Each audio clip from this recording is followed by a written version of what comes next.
यारों का यार नमस्कार दोस्तों, मैं हूं राजा रविश कुमार, आपका फिर एक बार स्वागत करता हूं। दोस्तों, आज का जो मुद्दा है वो दलित उत्थान को लेके है। बहुत सारे नेता आ रहे हैं और दलित के नाम पे, उत्थान के नाम पे अच्छा खासा पैसा बना के मज़ा ले रहे हैं ज़िंदगी का। ऐसे ही कुछ नेताओं के बारे में हम आज बात करेंगे। हालांकि उन्होंने काम किया, लेकिन बाहर से ज़्यादा अपना घर का काम ज़्यादा किया। उसी में से आपको पहले एक असली दलित नेता की बात बताते हैं, जो सही में दलित नेता थे और उन्होंने उनकी चेतना को जगाया। दलित समुदाय जो है ना, पहले से पढ़ा लिखा नहीं है, पिछड़े वर्ग के लोग थे। जो भी बातें होती थी उनसे कोई लेना देना नहीं था। दिन भर बेचारे मूड़ी नीचे करके परिश्रम करते थे, खाना खाते थे, पीते थे। बस उनकी दुनिया जो थी, उनकी ज़िंदगी जो थी, वो खाना पीना तक ही सीमित थी। और उसमें से अगर कोई कुछ आवाज़ उठाने की जो कोशिश करता था तो 100% जो दबंग लोग थे। अब दबंग में देखिए बहुत लोग होते हैं। एक तो हरिजन बस्ती में ही जो 4 छपरी रहेंगे वो भी दबंग में ही आते हैं। एक जो बड़े बाबू साहब लोग हैं, बाबू साहब में समझ लीजिए ठाकुर हो गए, बाभन हो गए, यादव हो गए, और कोई भी जाति बिरादरी जो दबंग है, उनकी भी प्रताड़ना वो बेचारे झेलते हैं। तो जब कोई नेता उनके समाज से कोई जब नेता आता है ना, तो उनको बड़ी होप हो जाती है कि ये हमारा कुछ उद्धार करेगा। लेकिन नेता उनको कुछ देते नहीं। तो जैसे कि मैंने बताया कि जो दलित समाज था, एकदम शांत और एकदम बोलते हैं ना, निष्क्रिय पड़ा हुआ था। तब एक नेता का आगमन होता है जिसका नाम था माननीय काशीराम जी। माननीय काशीराम जी थे जो दलित नेता थे, और मैं उनके दिल से इज्जत करता हूँ कि उन्होंने सही में दलितों को जगाया, दलितों को आगे किया। आज उसके वजह से जो भी दलित नेता हैं, आज जितने भी दलित नेता हैं कहीं के भी, जो कुछ दिया है उनका ही दिया हुआ है, काशीराम जी का। ऐसा मत सोचिए कि बाबा साहब अम्बेडकर के संविधान लिखने ना लिखने से, कोई बोलता है BN राव लिखे हैं, कोई बोलता है बाबा साहब लिखे हैं। वो तो देखिए कैसा है कि जो संविधान लिखा जा रहा था ना, वो स्टार्ट हुआ था 1947 के आसपास में, 46-47 के आसपास, आप पढ़िए। और बाबा साहब को एंट्री मिली थी उसमें 49 में। तो वो बोलते ना, दलित वोटों को खुश करने के लिए कांग्रेस ने एक, बस ये बोलते ना, एक छोटा सा एक चीज़ छोड़ दिया कि बाबा साहब को सम्मिलित कर दो। तो संविधान के वजह से या बाबा साहब की जीवनी पढ़ के मुझे नहीं लगता कि किसी का उद्धार हुआ। ठीक है, वो सब लोग मिल के लिखे थे, सबका उसमें योगदान था। और कांग्रेस पार्टी दलितों को खुश करना चाहते थे, इसके लिए बाबा साहब को उन्होंने एक पद दे दिया उसमें कि आप भी रहिए और थोड़ा देखभाल कीजिए।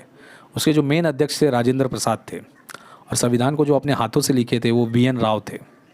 और उसमें क्या पॉइंट्स सेलेक्टिव करके डालना था, उसके लिए कुछ 270 लोग थे जो हर एक पॉइंट को कलेक्ट करके अपने में बातचीत करके वो डाला करते थे। तो इसी के वजह से उत्थान नहीं हुआ उनका, क्योंकि उससे कुछ लेना देना ही नहीं था। लेकिन जब काशीराम लगे घूमने, लगे लोगों को भाषण देने, लगे लोगों को समझाने, धीरे धीरे दलित समाज उठने लगा।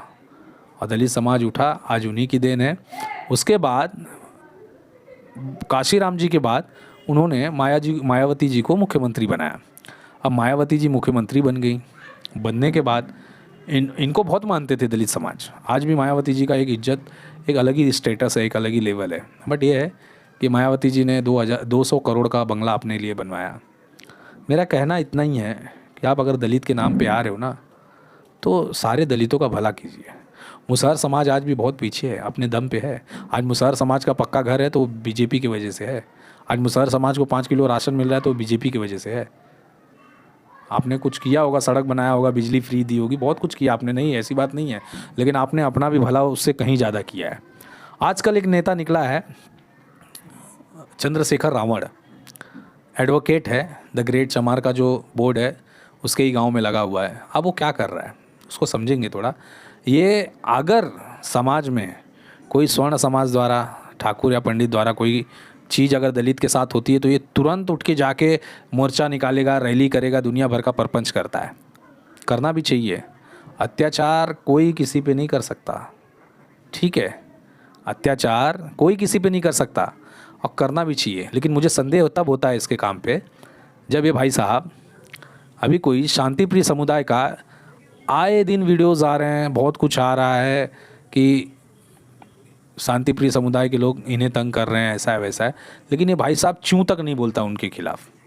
क्यों पता है? क्योंकि उसको पता है कि सत्ता की चाबी इनके पास से ही होके जाएगी। अब ये चाहे मेरे भाइयों को कूटें, चाहे मेरे भाइयों को धोएं, चाहे मेरे भाइयों को टपली मारें, इससे इसका कोई लेना देना नहीं है। ये कितना भी टपली मार खा जाए इनके भाई, लेकिन ये कुछ बोलेगा नहीं। हमारे वही यादव जी की वजह जैसा जो हमारे समाजवादी वाले हैं, शांतिप्रिय समुदाय के अगर एक यादव को कूट के जाएगा ना, ये मुंह नहीं खोलेंगे, क्योंकि इनका वोट खराब हो जाएगा। सेम हालत उसकी भी हो गई है। अरे इतना वोट के लिए मतलब लालची हैं लोग हैं। यही अगर पंडित और ठाकुर छू दें तो फिर देखो इनकी रैली, इनका तमाशा। तो ये क्या करते हैं पता है? ये दलितों के लिए नहीं लड़ते हैं, ये लड़ते हैं खुद के लिए। अखिलेश की भी बात कर रहा हूँ, रावण की भी बात कर रहा हूँ। इनको अपनी जेब भरनी है। ये बाबा साहब का नाम लेंगे, बहन जी का नाम लेंगे, काशीराम जी का नाम लेंगे, और ये पैसा बनाने आए हैं लोग। दलित बढ़े या नहीं बढ़े, दलित को बढ़ाएगा भाजपा। दलित को सब कुछ काम, रोजगार, घर द्वार, साफ सफाई सब देगा ये लोग, लेकिन वोट चाहिए इन लोगों को। लेकिन ये है कि जब से एजुकेशन का स्तर बढ़ा है, यादव लोग ज़रूरी नहीं है कि समाजवादी को ही वोट देते हैं। हमको देख लो, जाटव लोग ज़रूरी नहीं है कि रावण के पीछे ही भाग रहे हैं। हमको देख लो, एसटी लोग ज़रूरी नहीं है कि सब बहुजन समाज के पीछे ही भाग रहा है या किसी के पीछे भाग रहा है। नहीं भैया, उनकी भी बुद्धि है, उनको भी समझ है, उनको भी समझ में आता है। वो भी अन्न खाते हैं वो लोग, उनको पता है हमारे लिए कौन खड़ा होता है। बहुत सारे, कम से कम आप देखिए, जहाँ जहाँ अत्याचार होता है वहाँ पे अगर शांतिप्रिय समुदाय का है तो लोग के मुंह से चू नहीं निकलती है। क्या उस समय वो दलित नहीं रहता है? आप बताइए, बांग्लादेश में आज एक दास को जिंदा जला दिया गया, क्या ये लोग के मुंह में घी शक्कर जमी थी, दही जमी थी ये लोग के मुंह में? ये लोग उसके लिए बोल नहीं सकते हैं, एकता नहीं दिखा सकते हैं। इनको वोट चाहिए। याद रखना दोस्त, ये सिर्फ पैसा बनाने आए हैं। पैसा बनाएंगे और पैसा बनने के बाद ये चले जाएंगे। मायावती जी चली गई, 200 करोड़ का बंगला है, कम से कम 1000 करोड़ के आसपास में उनके भतीजे का कंपनी है, शेयर वेयर सब कुछ है? किसके पैसे से है वो सब? वही हालत मुलायम यादव जी का है। कोई ऐसा नहीं है कि जो करोड़पति नहीं है। लेकिन आप बता के देखिए, आज योगी आदित्यनाथ के पास, आप मुझे बताइए कितनी की प्रॉपर्टी है?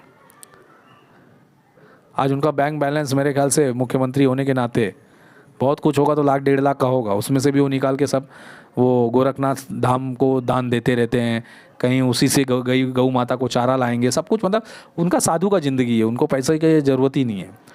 और रही बात पैसे की, तो भैया मैं इतना बोलता हूँ कि जितने बड़े बड़े धनी हैं ना, टॉप 10 इंडिया के, वो उनके जेब में है। अगर वो बोल देंगे ना मोदी और योगी कि 1000-2000 करोड़ फेंक दो, काम है इधर, तो फेंक देंगे। अब फेंकते भी हैं ज़रूरत पड़ने पे, समझे? तो यही बात है दोस्तों, देश का सोचिए। आजकल ये चिंटुओं का मत सोचिए। चिंटू बस पैसा बनाएंगे और गायब हो जाएंगे, फंसोगे तुम। इनका क्या है, ये तो विदेश जाने वाले हैं। ये बना ली, मायावती बना ली हैं, अखिलेश बना रहे हैं, मुलायम बना के चले गए बेचारे।